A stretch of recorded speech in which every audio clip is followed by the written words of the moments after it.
చాలా బాధగా ఉందండి. నా పాలు నేను ఇంట్లో కూర్చొని కొట్టు మాంసం తింటుంటే బాబోరు ఫోన్ చేసి, ఒరే పవర్ రేంజరు లడ్డు మ్యాటర్ చాలా స్లోగా నడుస్తుంది, నువ్వు వెళ్ళి ప్రెస్ మీట్ పెట్టి అగ్గంటిచ్చి రారన్నాడండి.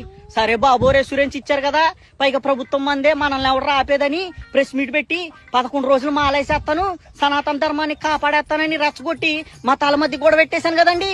ఇప్పుడు ఆ ఇష్యూ నేషనల్ అయిపోయి కోర్టులో లడ్డూలో కల్తీ జరిగిందా లేదా అని ఆధారాలు తీసుకురమ్మన్నారండి. సరే బాబు గారి దగ్గరికి వెళ్ళి ఆధారాలు ఏమని అడిగితే, ఆధారాలు లేవు, బొంగు లేవు, నిన్నెవర్రా ప్రెస్ ముందు నోటుకొచ్చినట్టు వాగమంది, కింద మీద అయితే నిన్ను ఇరికిచ్చి మింగుతా ఉన్నాడండి. దెబ్బకు బుర్ర పాడైపోయిందండి బాబు. ఇప్పుడు ఇష్యూ సీరియస్ అయ్యేసరికి అబ్బా కొడుకులు ఇద్దరు సైడ్ అయిపోయి నన్ను ఇరికిచ్చి మింగుదామని చూస్తున్నారండి. అప్పటికి చెప్పారండి, ఒరే ఆయన 40 ఏళ్ల చరిత్ర కలిగినోడు, నువ్వు చూస్తే పిల్ల పువ్వుగాడివి, మింగుదామని పోయి మింగించుకొని వస్తామని చెప్పారండి.